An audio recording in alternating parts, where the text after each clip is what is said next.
কেরাম বলেন, ইয়া রাসূলুল্লাহ,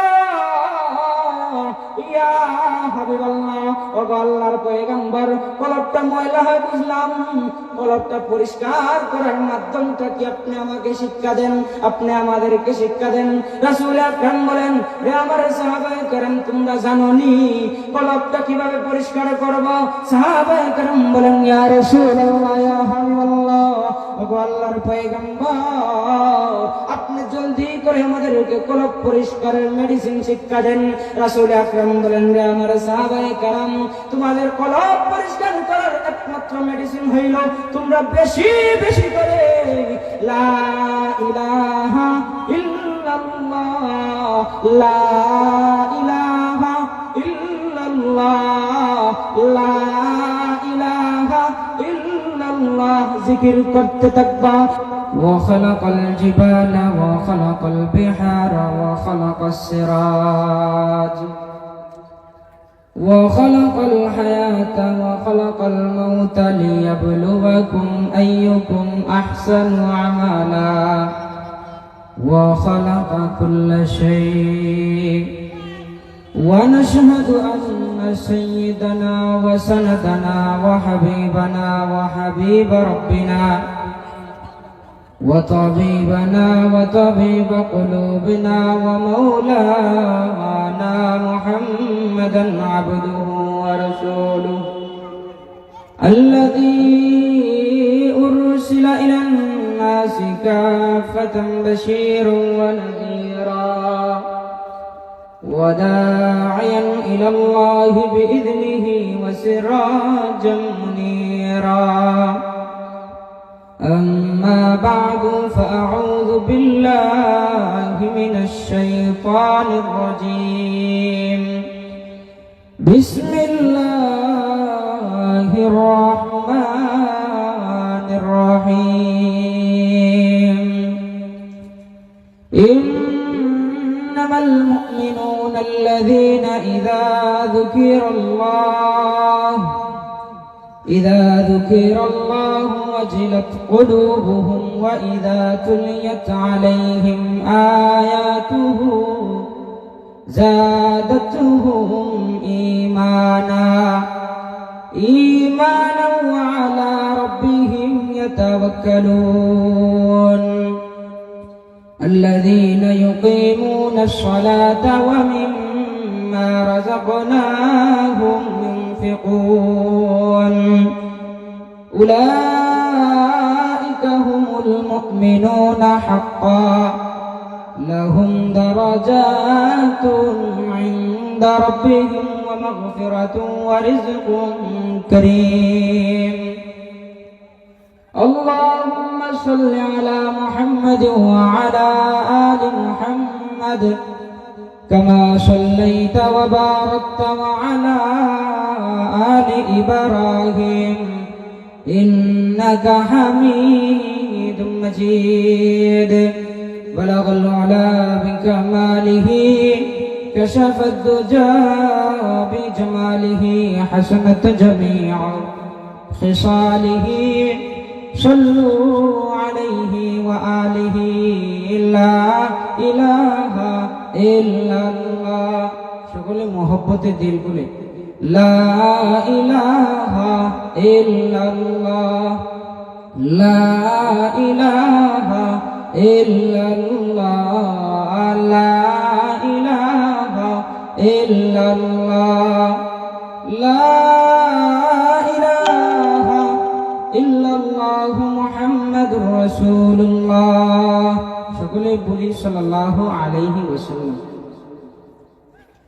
রাগবশা জামিয়াত শেখ বদরুল আলম তাহফিজুল কোরআন মাদ্রাসার উদ্যোগে 2 দিন ব্যাপী 9তম বার্ষিক মাহফিলের চলমান অধিবেশনের শ্রদ্ধেয় সভাপতি, উপস্থিত দিগার হযরত উলামায়ে কেরাম, আমার সামনে উপবিষ্ট মুরব্বিয়ানে আজম,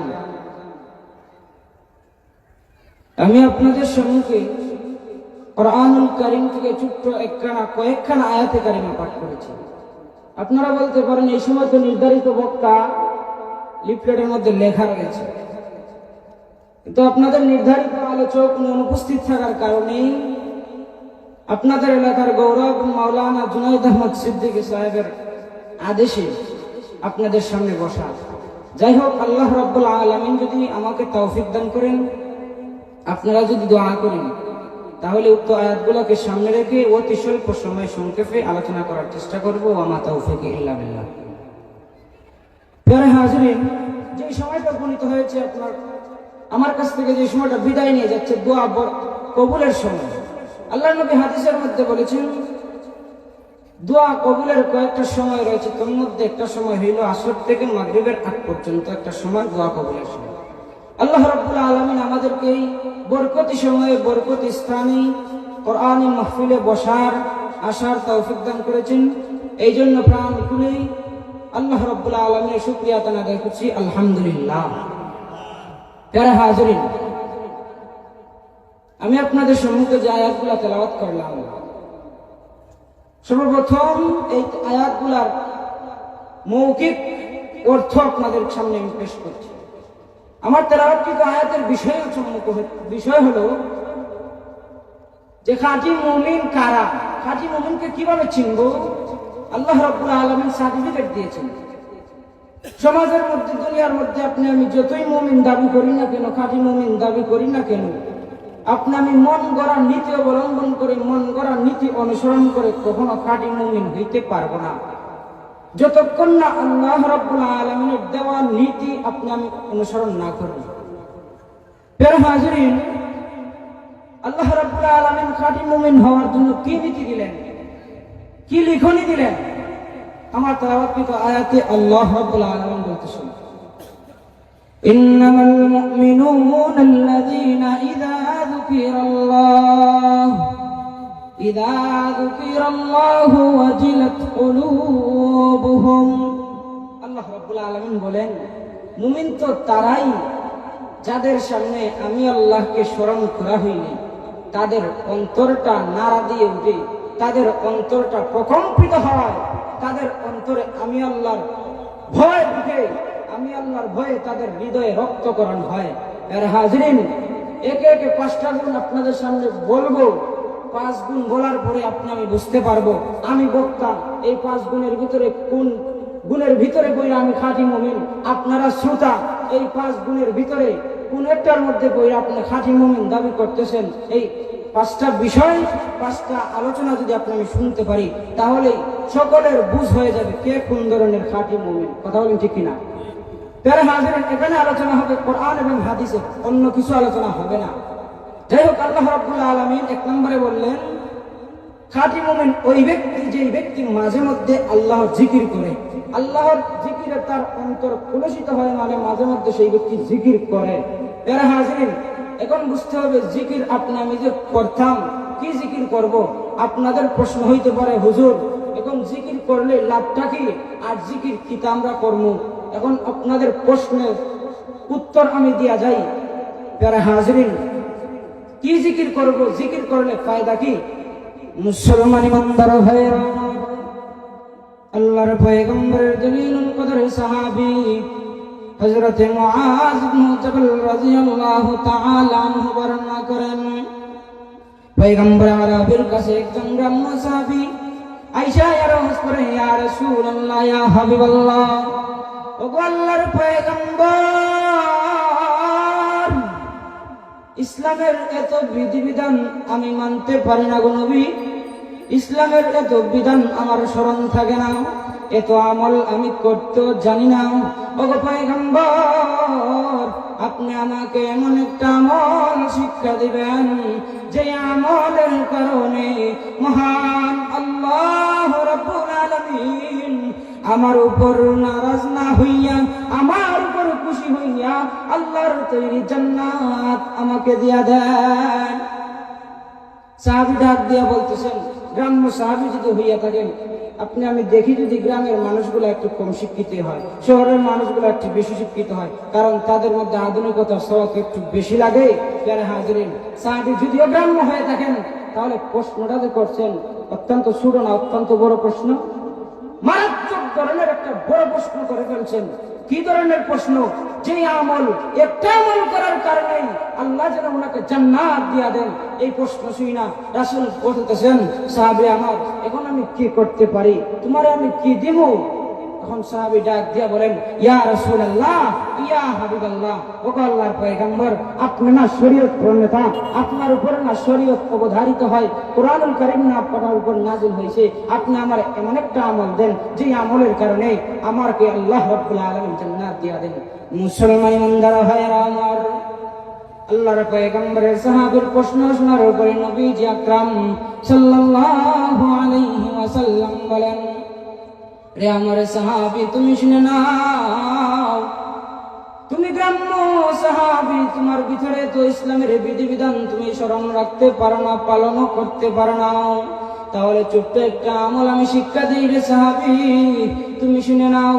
আমি রাহমাতুল লিল আলামিন তোমাকে শিক্ষা দিলাম, তুমি বেশি বেশি আল্লাহর জিকির দ্বারা তোমার কলবটাকে তরু তাজা করে রাখবা, আল্লাহর জিকির দ্বারা তোমার জবান, তোমার জিহ্বাটাকে সর্বদা তরু তাজা করে রাখবা, আল্লাহর জিকির দ্বারা তুমি সর্বদা তোমার জবানটাকে তাজা করে রাখবা। আল্লাহর নবী কি শিক্ষা দিলেন? ছোট্ট একটা আমল, তুমি সর্বদা, তুমি গ্রাম্য সাহাবী মানুষের বাড়িতে কাজ কাম করো, তুমি খেতে গৃহস্থী করো, তুমি উঠ রাখালি করো, কোনো অসুবিধা নেই, শুধুমাত্র আল্লাহর জিকির সর্ব অবস্থায় যে কোনো সময় আল্লাহর জিকির করা যায়, সুবহানাল্লাহ, আলহামদুলিল্লাহ, লা ইলাহা ইল্লাল্লাহ, আল্লাহু আকবার, বিভিন্ন প্রকারের জিকির আছে, যে কোনো একটা জিকির দ্বারা যদি আপনি আমি সব সময় আল্লাহর জিকির দ্বারা আপনার আমার জবান, আপনার আমার জিহ্বাকে ভিজিয়ে রাখতে পারি, এক আমলের মাধ্যমে আল্লাহ রাব্বুল আলামিন আমাকে জান্নাত দিয়ে দিবেন। সুপারিশ করবেন কে? রাসূল আকরাম সাল্লাল্লাহু আলাইহি ওয়াসাল্লাম। কারণ কথা তো এটা ওর দুনিয়ার অন্য কোন মানুষ বলে নাই, কথা তো বলছেন যার উপরে আল্লাহ রাব্বুল আলামিন কুরআনুল কারীম নাযিল করছেন, যাকে মায়া করে মহব্বত করে আল্লাহ রাব্বুল আলামিন আপনার আমার মতো গুনাহগার উম্মতের কান্ডারি নবী হিসেবে প্রেরণ করছেন। এই নবীর ঘোষণা কখনো মিথ্যা হতে পারে না, কথা বলেন ঠিক কিনা? প্যারা হাজিরিন, কি জিকির করব, জিকির করলে ফায়দা কি? শুনতাম, আপনি আমি শুনলাম, বুঝলাম, জিকির করলে আপনার আমার ঠিকানা কোথায় হবে? জান্নাত। প্যারা হাজিরিন, এখন প্রশ্ন হতে পারে কি জিকির করব?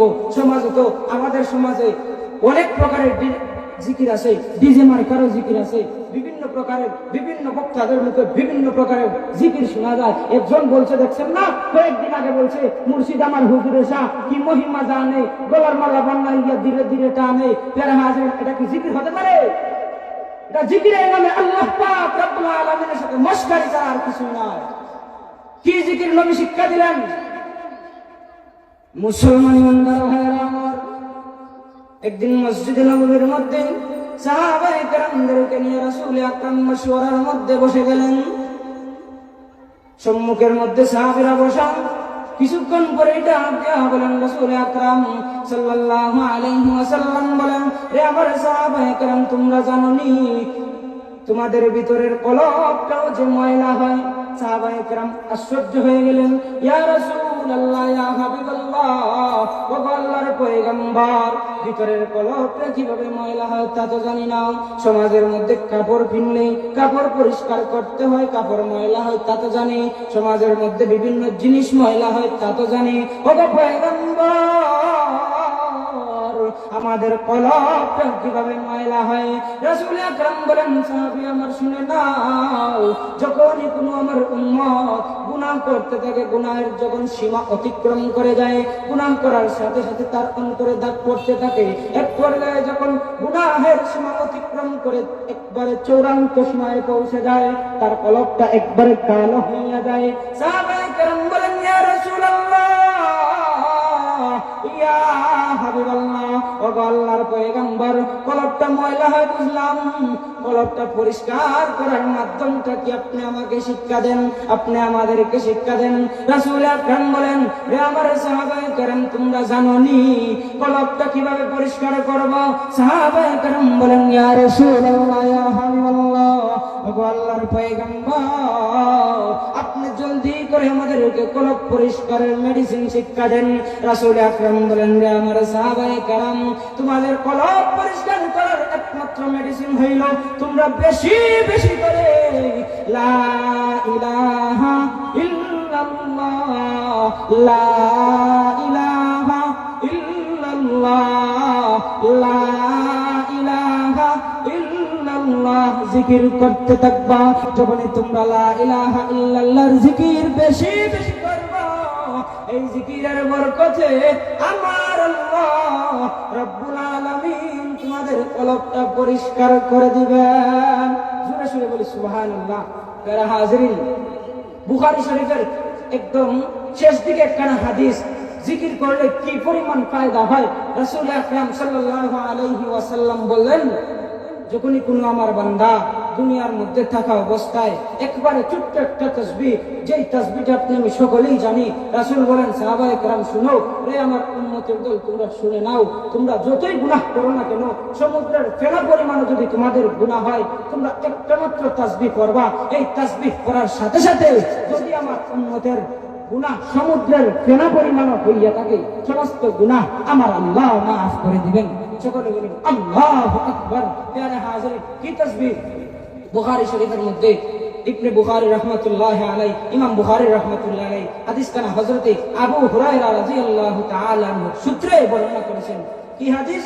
আল্লাহর পয়গম্বরের সাহাবী হযরতে আবু হুরায়রা রাদিয়াল্লাহু তাআলা আনহু বলেন, রাসূল আকরাম সাল্লাল্লাহু আলাইহি ওয়াসাল্লাম বলেন, সুবহানাল্লাহি ওয়া বিহামদিহি। সকলে বলি না জবান খুলে, সুবহানাল্লাহি ওয়া বিহামদিহি, সুবহানাল্লাহি ওয়া বিহামদিহি।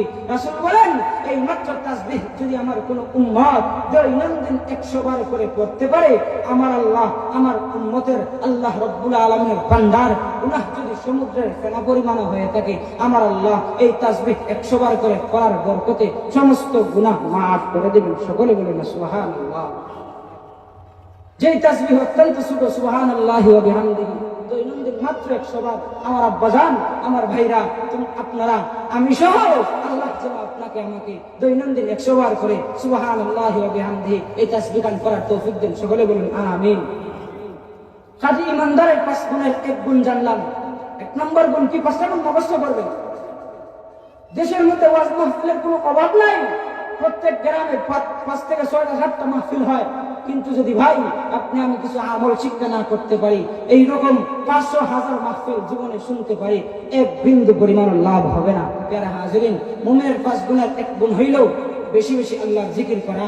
আল্লাহর জিকির যদি তার সামনে করা হয়, কলবটা কুলসিত হয়, কলবে দাগ লাগে। প্যারা হাজিরিন, 2 নম্বরে আল্লাহ রাব্বুল আলামিন কি বলেন কোরআনুল কারীম থেকে আপনি আমি শুনি। আল্লাহ রাব্বুল আলামিন বলেন, ইন্নামাল মুমিনুনা আল্লাযীনা ইযা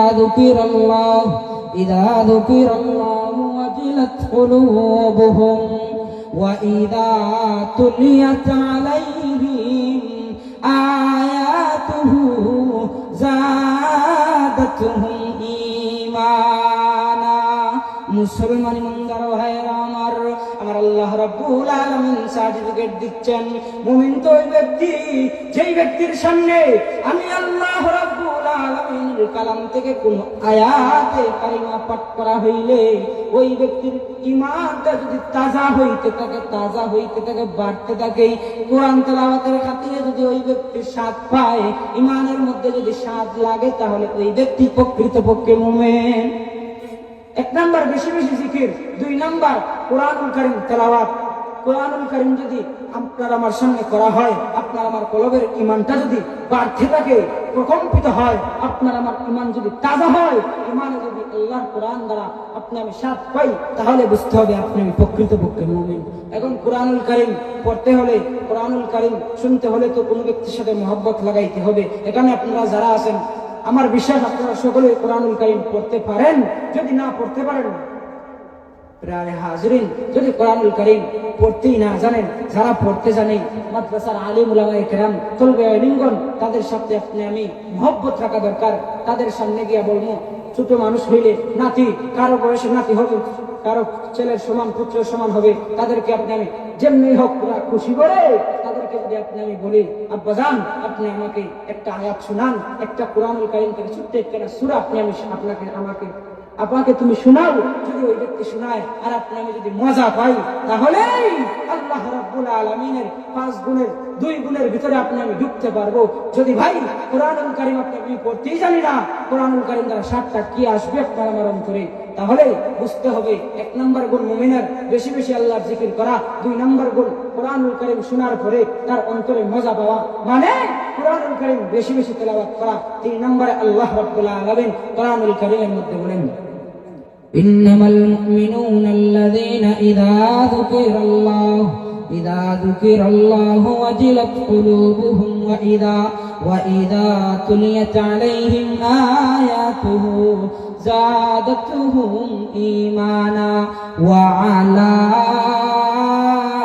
রাব্বিহিম ইয়াতাওয়াক্কালুন। প্যারা হাজিরিন, মুমিনের 3 গুণের হইল, 3 নম্বর গুণ হইল আল্লাহর উপর কোন বান্দা কোন উম্মত সব সময় আল্লাহর উপর ভরসা রাখবে। ভরসা রাখার মালিক একমাত্র কে? জোরে সুরে বলেন, কে? আল্লাহ। আল্লাহ নামটা একটু জোরে সুরে নেন না ভাই, আল্লাহ। সব সময় আপনি আমি ভরসা রাখতে হবে। আপনি আমি এখানে যে বসা আছি, তার ভরসায় বসা আছি, আল্লাহর ভরসায়। আমি যে মাইকের মধ্যে কথা বলতেছি আপনাদের সামনে, এটাও আল্লাহর চাহনিতে। আল্লাহ যদি না চাইতেন আপনার সামনে, আপনাদের সামনে আজকে আমি কথা বলতে পারতাম না। যারা হাজিরিন, 3 নম্বর গুণ বুঝা গেল মুমিনের সবসময় বান্দা উম্মত সবসময় আল্লাহর উপর ভরসা রাখবে। যে কোনো কাজ হোক, আপনা থেকে আপনার কাজ হোক, সবসময় আল্লাহর উপর ভরসা রাখতে হবে। আপনি আমি এখান থেকে মিরপুর বাজারে যাইতেছি, ভরসা রাখতে হবে আল্লাহ তোমার উপর তাওয়াক্কুল করে ছুটলাম মিরপুর বাজারে। তুমি যদি আমার এই চলাফেরাকে পছন্দ করো আর যদি ডাক দিয়া দেও, তোমার উপর ভরসা করে ছুটলাম, তুমি জান্নাতটা আমারে দিয়া দিও। প্যারা হাজির, ছোট্ট থেকে ছোট্ট জিনিস হোক, সবসময় আল্লাহ রাব্বুল আলামিনের উপর ভরসা রাখতে হবে। এখন সমাজে দেখা যায় আল্লাহর উপর ভরসা রাখবো দূরের কথা, মাজারে গিয়ে বাবার উপর ভরসা রাখে। ঠিক কথা বলেন, ঠিক কিনা? সমাজের মধ্যে আম্মাজানের অবস্থা দেখবেন, কোন স্ত্রীর যদি যৌবন অবস্থা কোন স্বামী মারা যায়, স্ত্রীর অবস্থাটা দেখবেন খান দেওয়ার হয়, আল্লাহ আমরা আল্লাহ আল্লাহ শুধু আমরা করে টাইম দিয়ে দেখলা, আর কোন সমাজের কোন মানুষই দেখলা না। আমি জোয়ান মানুষ, আমার ফুলাফুলি এখনো ছোট ছোট, আল্লাহ তাদেরকে কেমনি আমি মানুষ করবো। কথাটা কি বলছে শুনেন, শুধুমাত্র আল্লাহ নাকি তারপরে মানুষটাকেই দেখছেন। যারা হাজিরিন, এই সমস্ত কথা দ্বারা কোন দিকে ঈমান চলে যায় আপনি বলতেও জানি না। এই জন্য আল্লাহ রাব্বুল আলামিনের উপরে আপনি আমি সবসময় পাক্কা আস্থা বিশ্বাস রাখতে হবে। যদি আপনার আমার বিশ্বাস আল্লাহর প্রতি নড়বড়ে হয়ে যায়, তাহলে ভাই আপনি আমি কখনো জান্নাতের আশা করা যায় না। জান্নাতের আশা করবো তো দূরের কথা, আপনার মুমিন থাকলেই তো ভাই জান্নাতের আশা করবো। যারা হাজিরিন, সময় অত্যন্ত সংক্ষেপ, খুব সংক্ষেপ আলোচনা করতেছি। মুমিনের 5 গুণের 3টা গুণ চলে গেল। ভাই একটু মুখস্থ করবেন, যাতে ওয়াজ থেকে চলে যাওয়ার পরেও আপনি আমি স্মরণ রাখতে পারি। 1 নম্বর গুণ আল্লাহর বেশি বেশি জিকির করা, 2 নম্বর গুণ তেলাওয়াত কোরআনুল কারীম বেশি বেশি তেলাওয়াত করা, 3 নম্বর গুণ হইল আল্লাহর উপর বেশি বেশি আস্থা রাখা। 4 নম্বর গুণ কি? আল্লাহ রাব্বুল আলামিন সূরা আনফালের 2 থেকে 3 নম্বর আয়াতের ভিতরে বলতেছেন, আল্লাহ রাব্বুল আলামিন বলেন, ইন্নামাল মুমিনুনা আল্লাযীনা ইযা যুকিরাল্লাহু ওয়াজিলাত কুলুবুহুম ওয়া ইযা তুলিয়াত আলাইহিম আয়াতুহু যাদাতুহুম ঈমানা ওয়া আলা রাব্বিহিম ইয়াতাওয়াক্কালুন আল্লাযীনা ইউকিমুনাশ সালাতা ওয়া মিম্মা রাযাকনাহুম ইউনফিকুন। আল্লাযীনা ইউকিমুনাশ সালাহ, মুমিনের 5 গুণের 4 নম্বর গুণ হইল মুমিন ব্যক্তি সবসময় নামাজ কায়েম করবে, নামাজ প্রতিষ্ঠা করবে। এখন দেখা যায় আপনি আমি মাহফিল করাই ঠিকই, মাহফিলের মধ্যে ওয়াজও শুনি বসে বসে, কিন্তু ভাই যেই সময় দেখা যায় আজানের টাইম হয়ে যায়, মেলার দিকে চলে যাই, দোকানপাটে গিয়ে আড্ডা দেই, নামাজ নাই। যদি জিজ্ঞাসা করেন, ভাইয়া আপনি না ওয়াজের মাহফিলে বসেছিলেন, এখন আপনি নামাজের টাইমে দোকানে কেন চলে আসলেন? একটা হাসি দিয়া, বেকুবের মতো একটা হাসি দিয়া বলে, হ্যাঁ আমার তো পেট বানানা, শরীরটা বানানা। আমার ভাই, এই সমস্ত কাহিনী দ্বারা আল্লাহ রাব্বুল আলামিনের দরবারে চার পাওয়া যাবে না। আল্লাহ রাব্বুল আলামিন সূরাতুত তাকাসুরের 6 নম্বর আয়াতের মধ্যে বলেন, সুম্মা লা তুসআলুন্না ইয়াওমা ইযিন আনিন নাঈম, আল্লাহ বলে, বান্দা দুনিয়ার মধ্যে তুমি যাই করো না কেন, আমি আল্লাহ তোমাকে 60-70 বছর হায়াত দিলাম, তুমি যাই কিছু করো না কেন, আমি আল্লাহ তোমার কাছ থেকে অক্ষরে কই করে হিসাব নিব কাল কিয়ামতের ময়দানে। এই সমস্ত বাহানা দ্বারা দুনিয়ার বুকে চার পাইলো, আখিরাতের ময়দানে চার পাওয়া যাবে কখনো না। দুনিয়ার মধ্যে আপনি আমি অনেক মানুষকে কিছু মিথ্যা কথা বলে, বাটফারি বলে অনেক জিনিস থেকে ছুটে আসতে পারি, কিন্তু আল্লাহ রাব্বুল আলামিনের কাছ থেকে কখনো ছুটে আসা সম্ভব না। প্যারা হাজিরিন, 4 নম্বর গুণ হইল নামাজ কায়েম করা। বেশি বেশি নামাজ কায়েম করবে মুমিন ব্যক্তি। এখন সমাজের মধ্যে দেখা যায় নামাজ পড়বে দূরের কথা, মসজিদ ইমাম সাহেব আর মুয়াজ্জিন ছাড়া কোন ব্যক্তি নাই। ফজরের সময় আমাদের সমাজে এমনও মানুষ আছে 1 সপ্তাহ 2 সপ্তাহ মাসকে মাস 1 বছরও যায়, এমনও যুবক মানুষ আছে ভাই একটা দিন মসজিদের মহল্লায় গিয়ে ফজরের নামাজ আদায় করে না। এমন যুবক আপনাদের এলাকায় আছে কিনা? জুড়ে বলেন না ভাই, আছে কিনা? মাহফিল করানোর জন্য সবাই ব্যস্ত, কিন্তু ভাই আখিরাতের সামান কতটুকু জোগাড় করলাম এই দিকে কেউ মনোযোগ দিতে রাজি না। আল্লাহ যেন আপনাকে আমাকে যেমন দুনিয়াবি জিনিস বুঝার তৌফিক দেন, আল্লাহ যেন ঠিক সাথে সাথে আখিরাতের জিনিস যেন বুঝার তৌফিক দেন। সকলে বলেন আমিন। এখন বুঝতে পারলাম মুমিনের 1 নম্বর গুণ বেশি বেশি জিকির করা, 2 নম্বর গুণ কোরআনুল কারীম তেলাওয়াত করা, 3 নম্বর গুণ আল্লাহর উপর ভরসা করা, 4 নম্বর গুণ হইল নামাজ কায়েম করা। একজন সাহাবী আল্লাহর পয়গম্বরের কাছে গিয়ে আরজ করেন, ইয়া রাসূলুল্লাহ, আল্লাহর কাছে সবচেয়ে বেশি প্রিয় আমল কোনটা? হাদিসের কিতাবের মধ্যে হাদিসখানা লেখা হয়েছে। সাহাবীর প্রশ্নের উত্তরে আল্লাহর পয়গম্বর রাহমাতুল্লিল আলামিন বলেন, সাহাবী আমার শুনে নাও, আল্লাহর কাছে সবচেয়ে প্রিয় আমল হইল সময় মতো নামাজ পড়া। শুধু নামাজ পড়া না, লক্ষ্য মতো সময় মতো নামাজ পড়া। আল্লাহ রাসূল কিন্তু বলেন না শুধু নামাজ পড়া, সময় মতো নামাজ পড়া সবচেয়ে বেশি প্রিয় আল্লাহর কাছে।